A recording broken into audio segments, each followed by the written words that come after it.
Upskilling. കുറേ നാളായി നമ്മളിത് കേൾക്കുന്നു. ശരിക്കും ഈ അപ്സ്കില്ലിംഗ് എന്ന് വെച്ചാൽ എന്താണ്? സിമ്പിളായിട്ട് പറഞ്ഞാൽ അപ്സ്കില്ലിംഗ് ഒരു കരിയർ ബൂസ്റ്ററാണ്.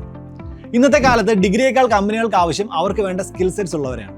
പഠിക്കുന്ന ഡിഗ്രിയിൽ തന്നെ ഒരു മേഖല തിരഞ്ഞെടുത്ത് അതിൽ കൂടുതൽ കഴിവ് നേടുന്നതിനെയാണ് അപ്സ്കില്ലിംഗ് എന്ന് പറയുന്നത്. അതായത് എക്സ്പീരിയൻസ്ഡ് ആയ ഒരാളാണെങ്കിലും സ്റ്റുഡൻ്റ് ആണെങ്കിലും ഒരു സ്കില്ലിൽ ഫോക്കസ് ചെയ്ത് മുന്നോട്ട് പോയാൽ കരിയർ പെട്ടെന്ന് ബൂസ്റ്റ് ചെയ്യും. സർവേസ് അനുസരിച്ച് ഗ്രാജുവേറ്റ്സിനെ വെച്ച് നോക്കുമ്പോൾ അപ്സ്കിൽഡ് ആയ പ്രൊഫഷണൽസിന് ജോലി കിട്ടാനുള്ള സാധ്യത 42% അധികമാണ്. കൂടാതെ സാലറിയുടെ കാര്യത്തിൽ 20 മുതൽ 30% വരെ വർധന നേടാൻ കഴിയും. ഇന്ന് ഒരുപാട് ഇൻസ്റ്റിറ്റ്യൂഷൻസ് പലവിധ അപ്സ്കില്ലിംഗ് കോഴ്സസ് പ്രൊവൈഡ് ചെയ്യുന്നു. നിങ്ങളുടെ ബ്രാഞ്ച് അനുസരിച്ചും ടേസ്റ്റ് അനുസരിച്ചും എല്ലാം നിങ്ങൾക്ക് യോജിച്ച ഒരു അപ്സ്കില്ലിംഗ് കോഴ്സ് തിരഞ്ഞെടുക്കാവുന്നതാണ്. ഇപ്പോൾ ചില സ്കിൽസ് ജസ്റ്റ് ഒരു ടെക്നിക്കൽ ബാക്ക്ഗ്രൗണ്ട് ഉണ്ടെങ്കിൽ തന്നെ അക്വയർ ചെയ്യാൻ പറ്റും. ഉദാഹരണത്തിന് ഓയിൽ ആൻഡ് ഗ്യാസ്. ഇനി സിവിൽ എഞ്ചിനീയറിംഗ് ഫീൽഡിലാണെങ്കിൽ quantity surveying or structural designing പോലുള്ള കോഴ്സസ് തിരഞ്ഞെടുത്ത് അപ്സ്കിൽ ചെയ്യും. അതുപോലെ മെക്കാനിക്കൽ ഇലക്ട്രിക്കൽ എഞ്ചിനീയേഴ്സിന് തിരഞ്ഞെടുക്കാവുന്ന കോഴ്സാണ് MET. ഏത് ഫീൽഡിൽ നിന്നുള്ളവർക്കും ജോബ് ഓപ്പർച്യൂണിറ്റീസ് ലഭിക്കുന്ന അപ്സ്കില്ലിംഗ് കോഴ്സുകൾ എൻട്രി പ്രൊവൈഡ് ചെയ്യുന്നു.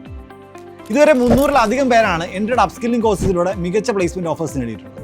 അപ്സ്കില്ലിംഗ് കോഴ്സുകൾ വിദേശ രാജ്യങ്ങളിലും ഇന്ത്യയിൽ തന്നെയുള്ള മൾട്ടിനാഷണൽ കമ്പനീസിനും എല്ലാം തരുന്ന സാധ്യതകൾ ഇനിയും ഏറെയാണ്. കൂടുതൽ അറിയാൻ താഴെ കാണുന്ന ഫോം ഫില്ല്.